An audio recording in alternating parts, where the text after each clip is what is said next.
In the dusky corridors of cyber reverie, a tempest stirred, rife with whispers and echoes of a conspiracy that threatened to engulf the realm of reality. A fevered sensation tingled in the air, as word spread about the brewing maelstrom set to converge on the now infamous Area 51 on the 20th day of September, in this year of restless spirits. A tempestuous wave of humanity, 1,000,000 strong, vowed to breach the sanctified perimeters, driven by the insatiable hunger to unveil truths draped in the shroud of secrecy. The world waited with bated breath, teetering on the edge of an era defined by memes transformed into movements, skepticism married to hope. The cynics amongst us, of course, harbored little faith in the fruition of this eccentric venture. The prospect of laymen overpowering the titanic defenses of the world's most powerful military force seemed nothing more than a fantastical flight of fancy. Yet, deep within, lingered a tremulous flicker of desire to witness the ludicrous become reality, even if disappointment loomed large as the potential outcome. In this whirlpool of fervor and speculation, I emerged as a voice of dissension, a harbinger of a deeper truth. To the masses entrenched in the quagmire of deception, I proclaimed, "Oh, but Area 51 is nothing but a mirage. A distraction, a grand illusion woven meticulously to steer the inquisitive eyes away from the real sanctums of secrets." This was a place now adorned with myths and fueled by the intrigue of even the highest echelons of power. A place that had transformed into folklore, rather than a fortress of hidden truths. A terrain housing nothing but the desolate dance of sand and the silent whispers of reclusive scientists who held counsel with the barren lands and stagnant waters. In this theater of absurdity, I found my stage, a digital pulpit from where I could recount tales of a time when I soared through celestial spheres, not as the faceless entity narrating this tale, but as Mr. Fielding. This pseudonym, a guise to protect a lineage of secrets woven through time, was my chosen nomenclature. My real name remains swallowed by the maws of secrecy, a token to the years I spent kissing the heavens as a pilot. Ah, the intoxication of breaching the barriers of sound, a euphoria unmatched, even if it meant a skirmish with fear that tingled at the spine, threatening to unveil itself in the most undignified manners. But alas, those were the days ensnared in the gossamer threads of top-secret endeavors, ventures into territories where mere mortals dared not tread. A sanctuary of secrets that demanded silence, a place where even whispers feared to tread. As I journeyed further down this memory lane, I unveiled the episode of a mission that defied the realms of normality. An undertaking veiled in ambiguity, for even now, the shadows of the past held sway, threatening retribution for any revealed secrets. I found myself ensnared in a narrative that surpassed any conceivable reality, where instruments danced in erratic tangos, and the sanctity of my vessel was violated by phenomena unexplained. In the midst of this chaos, the heavens opened, releasing upon me an entity of blinding luminosity that raced past with an unholy velocity, unleashing forces that threatened to tear asunder the very fabric of my being and my vessel. A celestial symphony of alarms serenaded my descent into the abyss, as I hurtled towards the earth with a velocity that promised nothing but annihilation. By grace or by some cosmic jest, I evaded death's cold embrace, my descent halted by the welcoming arms of a parachute. Yet, as I kissed the earth, a dreadful realization engulfed me. A sense that perhaps, in the grand scheme of things, meeting death in the heavens might have been a mercy compared to the revelations that awaited me upon this wretched ground. The saga unfolds in the heart of the unknown, where I wished, perhaps futilely, that I hadn't survived the fall. Amidst the wasteland that greeted my uneasy landing, a menacing cavalcade emerged, armed to the teeth and shrouded in the drab camouflage of winter warfare attire. The icy gusts carried their vehement cries to me, distorted but unmistakably rooted in the tongue of my homeland. Desperation urged me to embody the essence of tranquility, an attempt to dissipate the vehement storm that threatened to engulf me. But my peaceful demeanor met with brute force, as cold steel encircled my wrists, binding me to an uncertain fate. The monstrous wheels of their armored vehicle gnawed at the harsh terrains, carrying me further into the belly of a beast I could no longer consider an ally. A bitter epiphany dawned upon me, Rescue was a distant mirage, fading with every jarring movement of the transport.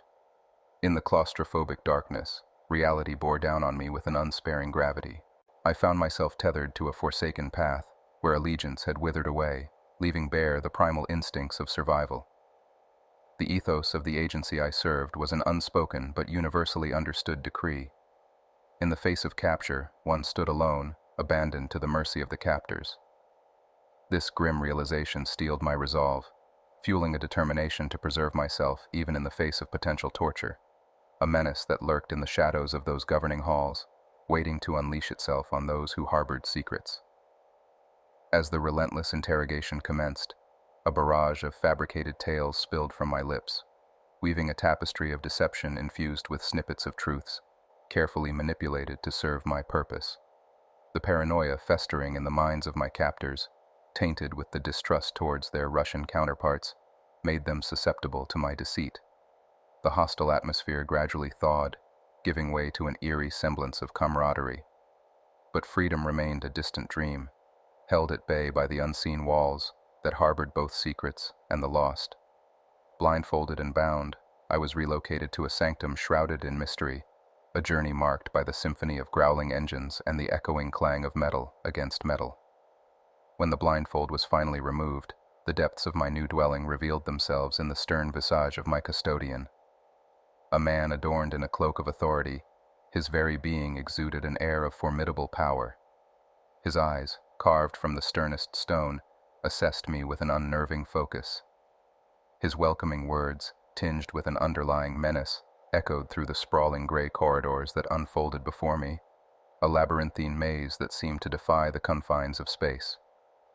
Within this desolate haven, I was introduced to my new abode, a cold cell that promised nothing but solitude and the slow ticking of time. Yet, in this place devoid of warmth, a glimmer of civility managed to pierce through. My custodian, the stern-faced man with the unreadable eyes, extended an olive branch, promising a coexistence that bore semblance to normalcy within the confines of this underground fortress. As I acclimated to my surreal existence, the facility that held me captive slowly unfurled its secrets. Whispers slithered through the walls, revealing its unofficial name, a series of letters that seemed to morph and change with each utterance, yet always reverting to SEZ. The true meaning behind this acronym remained elusive, a puzzle that taunted me through the years. Perhaps it alluded to a secured experimental zone, a hypothesis that resonated with the absurdity that characterized my new reality. Life in SEZ oscillated between tranquility and lurking horror, where fleeting moments of normalcy were abruptly shattered by the muffled screams that seeped through the vents, a chilling reminder of the dark secrets that pulsated through the veins of this forsaken place. Yet amidst the shadows, flickers of humanity persevered, manifesting in the camaraderie of the staff and the comforting aroma of well-cooked meals, a bizarre oasis amidst the echoing screams that reverberated within the cold walls, an enigma nested within the bowels of the earth, where reality seemed nothing more than a fleeting illusion. Following that initial encounter, I found myself delving deeper into the convoluted intricacies of the facility. I found myself privy to innumerable interrogations that often revolved around the craft I had been operating. This aircraft, once a beacon of top-secret technological advancements, now lay in fragments, its secrets disintegrated by the blinding radiance that had engulfed it. Consequently, my knowledge remained limited, offering them little insight into the technological wonder that was now lost to us all. Years ebbed away within the cold confines of this enigmatic facility, gradually fostering a camaraderie between myself and my captors that no one could have anticipated. Laughter echoed through the otherwise somber corridors as bonds strengthened, and unlikely friendships blossomed amidst the desolation.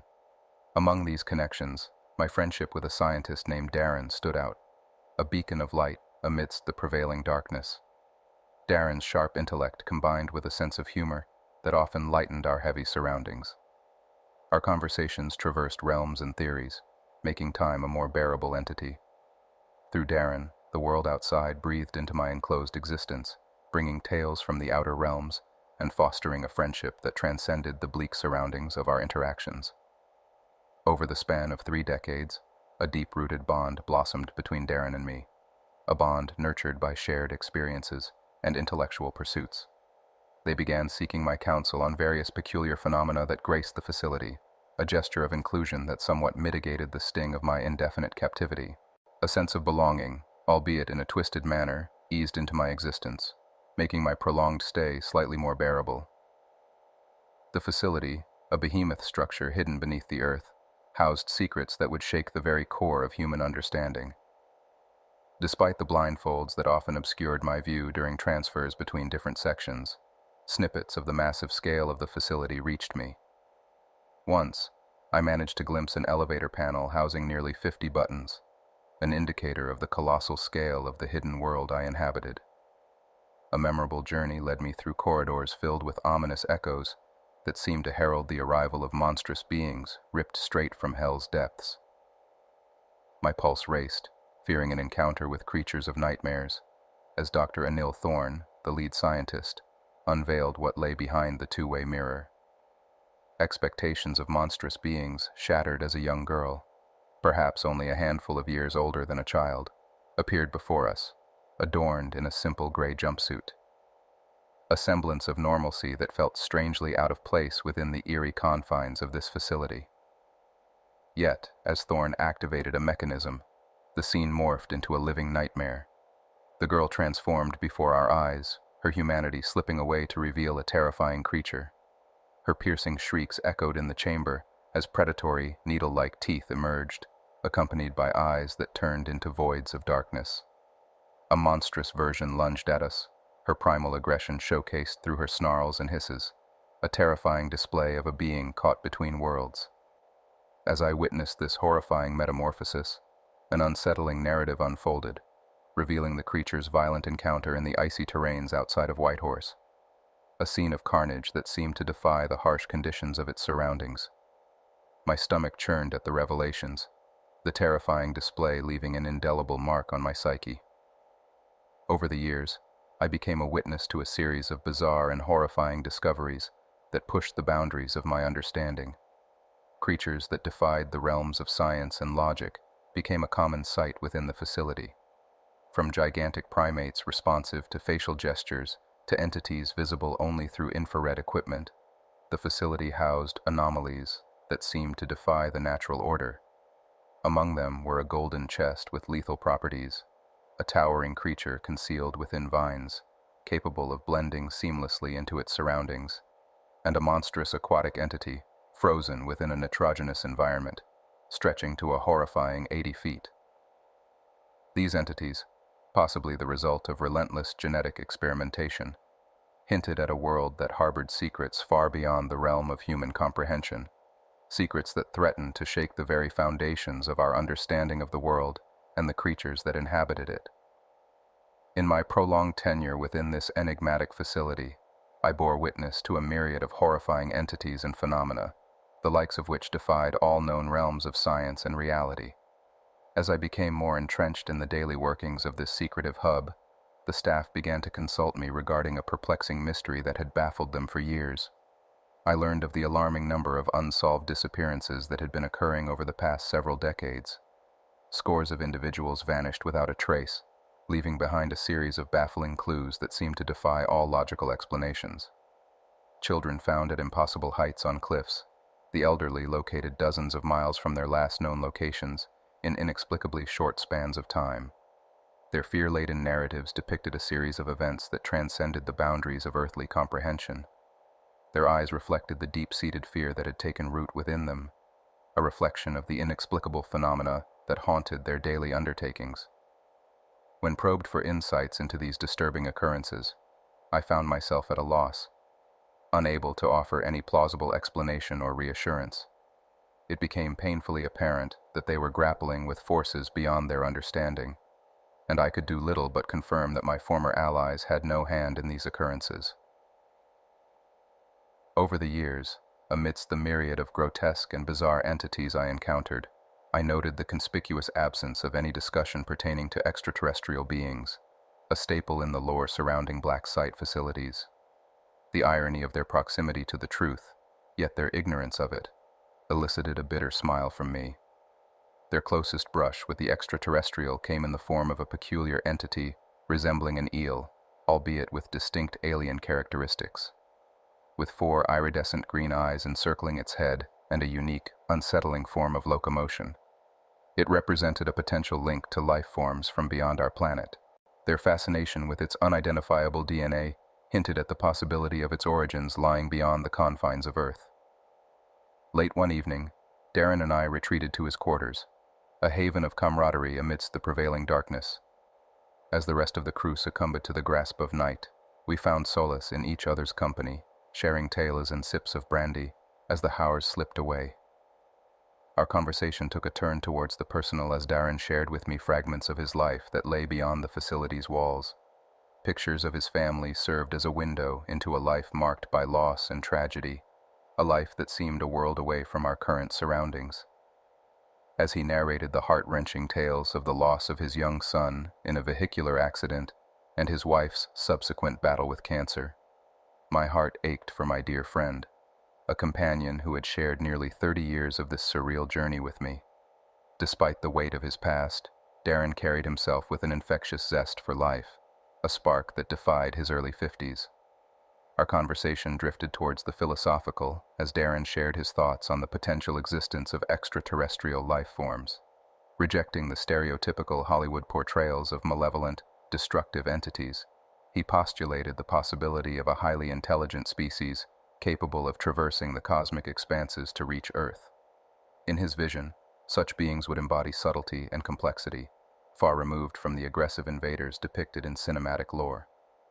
Darren's belief in their sophisticated approach to interspecies interactions sparked a lively debate, one punctuated by chuckles and knowing glances that reflected a shared intrigue in the mysteries that lay beyond our celestial home. Darren hypothesized that such advanced beings would perceive humanity as an insignificant threat, dismissing the likelihood of an overt hostile takeover. His insights painted a picture of a species possessing a level of intellect that transcended violent tendencies, fostering a belief in the potential for peaceful coexistence. A shared chuckle echoed through the room as we delved deeper into this theoretical discussion, a departure from the grim realities that surrounded us. As we mused over the potential motivations of these hypothetical visitors, I offered my perspective on their interest in Earth. In a universe teeming with countless celestial bodies, the pursuit of natural resources seemed an unlikely motivation. Our exchange reached a crescendo as Darren eagerly anticipated my response, his finger poised in midair. In a moment of shared understanding, we acknowledged the potential for a deeper, more complex interaction between species, a notion that hinted at the intricate web of connections that constituted the universe's grand design. As Darren's face brightened with fervor, I could see his access badge swinging rhythmically with his enthusiastic hand gestures. His spirit seemed ignited, fueled by the potent combination of brandy and animated discussion. Exactly. They would want to learn about us, study our societal structures, our habits, the essence of our existence, he proclaimed, his hands painting vivid pictures in the air. Darren envisioned a scenario where these hypothetical extraterrestrial beings seamlessly blended into human society, leveraging advanced technology to modify their biological structures, thereby bypassing any need for violent conquest. As he paused, momentarily arrested by the steam fogging his glasses, I sat back, absorbing the ebb and flow of his monologue, enthralled by the depth of his understanding of these purported extraterrestrial beings.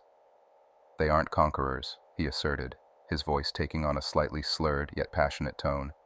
They are creators, poets, architects, authors, musicians, beings seeking to create, answering a calling that echoes through the cosmos.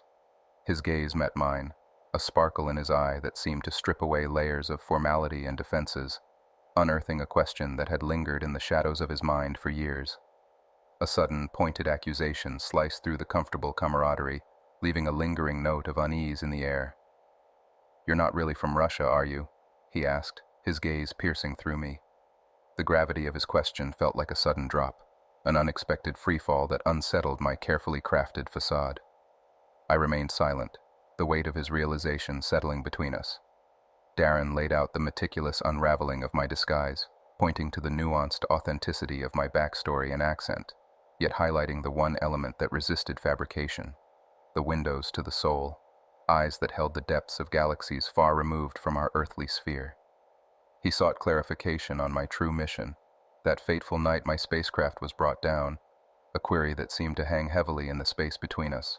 The air seemed to thicken as I finally dropped the veil, releasing the false Russian accent that had served as my shield for decades. It was time to stand before him in my true form, a visitor from another world. His penetrating gaze sought truth, and I obliged, offering a glimpse into my true perception of humanity, a race capable of boundless creativity and beauty. The ensuing silence felt like an eternity, a stretching of time where judgment weighed heavily on his shoulders. As Darren absorbed my revelations, I wondered what course of action he would choose, now privy to the truth. Eventually, a comforting smile spread across his face, replacing the gravity of the moment with a sense of understanding, perhaps even camaraderie. Rising, he moved towards the cell door, retrieving a black steel pistol from his coat pocket. Our eyes met, his filled with a complex mixture of emotions, as he asked if I wished to return to my home. The weight of the decision settled on me, a momentous choice that hung heavily in the charged atmosphere. With a solemn nod, I indicated my desire to return, setting in motion a series of events that would change the course of both our lives. Darren readied his weapon and used his security badge to unlock the door. I followed him into the deserted hallway, the late hour shielding us from prying eyes. Our sprint towards freedom was punctuated by a brief but intense altercation in a security booth, leaving 2 guards incapacitated under the harsh glare of fluorescent lights. With wild, determined eyes, Darren beckoned me to follow him towards the elevators that stood as gateways to the surface world. For the first time, I entered the elevator without the customary blindfold, a testament to the newfound trust and understanding that had blossomed between us. As we ascended, Darren skillfully bypassed the security system, buying us a precious half-hour of freedom to navigate our escape. Together, we ventured into the unknown, fueled by an unexpected alliance and the shared dream of forging a future where understanding bridged worlds and friendship defied boundaries. But automated distress signals had already been triggered, initiating a countdown that left us with roughly 8 minutes to act. Darren swiftly ejected the spent clip from his pistol and replaced it with a fresh one. I could see splatters of blood marring his glasses and cheek, a wild, frenzied glint inhabiting his eyes. "Here, take this," he urged, extending something towards me that I hadn't seen in decades, the old radio from my craft. As I accepted it, our eyes locked in a mutual understanding of the gravity of our situation. The moment the elevator doors conceded, we resumed our frantic dash. In no time, we found ourselves in an underground parking facility. Darren quickly unlocked a nearby vehicle, and we hastily climbed in. The engine roared to life under Darren's guidance, propelling us forward with a surge of power. As we escaped the confines of the facility, I was greeted by my first glimpse of the night sky in over 40 years. Our abrupt departure hadn't gone unnoticed.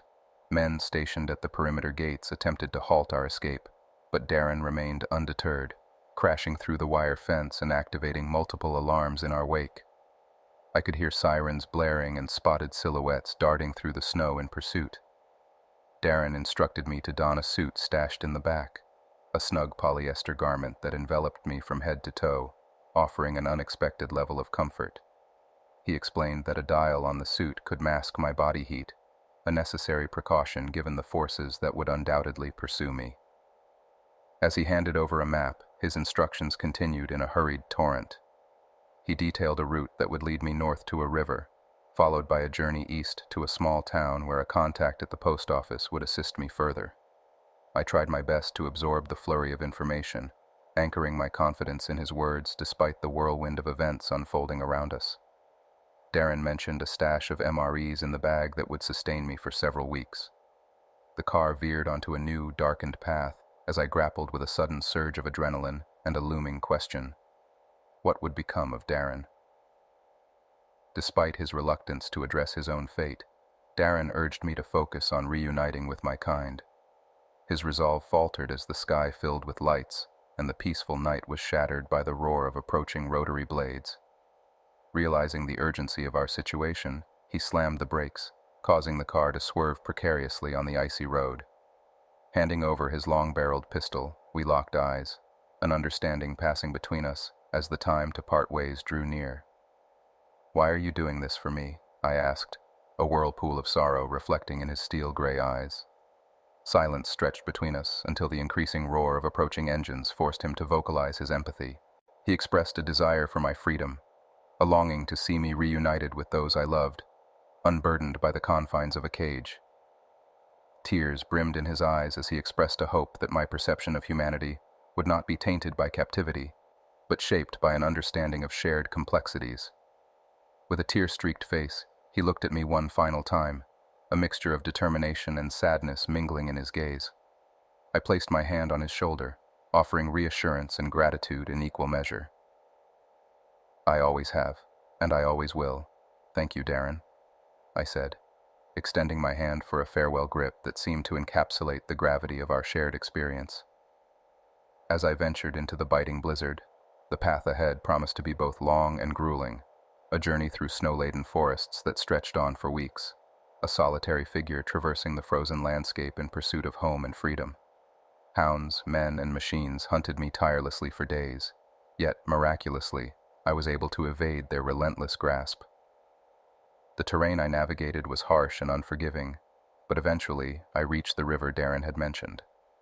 By then, the once thunderous pursuit had fallen silent, leaving me to follow the river's course in relative peace, until I discovered the quaint town he described. Not long after, I met the individual identified as Mr. Bradford.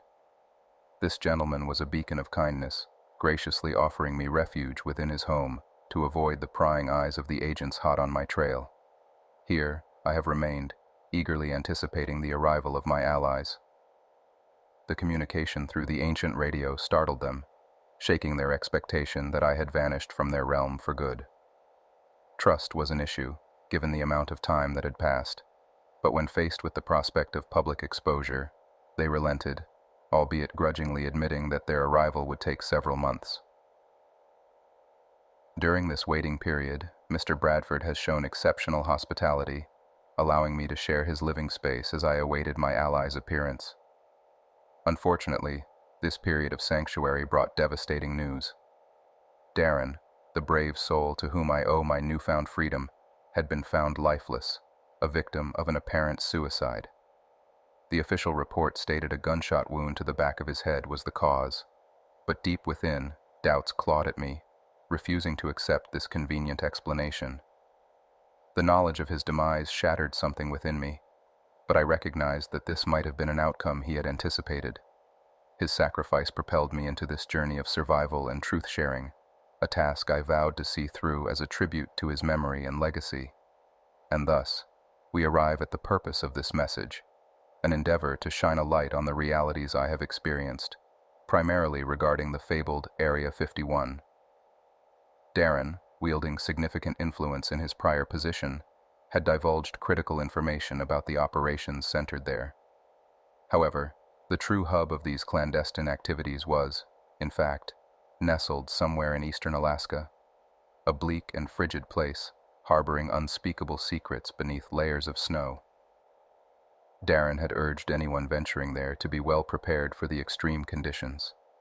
Reflecting on Darren's intelligence and courage, I harbored a faint hope that this message might find someone akin to him, someone brave, inquisitive, and harboring an insatiable sense of wonder. Despite the risk of my allies' disapproval, I felt a compelling duty to unveil the truth, believing that all sentient beings deserved access to the harsh realities of our world, no matter how unpleasant.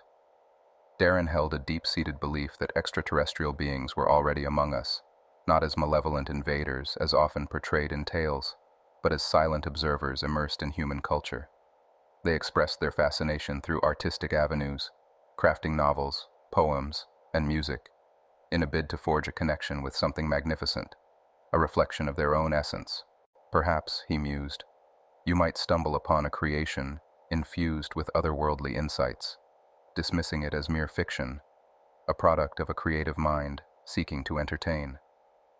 The creator of such a narrative might remain an enigma, a faceless entity weaving tales from the shadows of the internet, leaving behind fragments of truth for keen observers to decipher. You might be akin to Darren, a person with an affinity for mysteries, ready to embrace the fantastical, yet grappling with the bounds of belief and skepticism. In this swirling vortex of uncertainty and revelation, there remains a possibility that someone might comprehend the depths of my existence, unraveling the layers of enigma surrounding me. Perhaps it will be you. As I stand at the cusp of this long-awaited homecoming, I hold on to the essence of the pact I forged with Darren, a beacon of hope and bravery in a world clouded by secrets and deceit. As my time here draws to a close, a heartfelt gratitude echoes within me, a solemn farewell to a friend who altered the course of my destiny. Thank you, Darren, I whisper into the void, promising to honor our agreement eternally.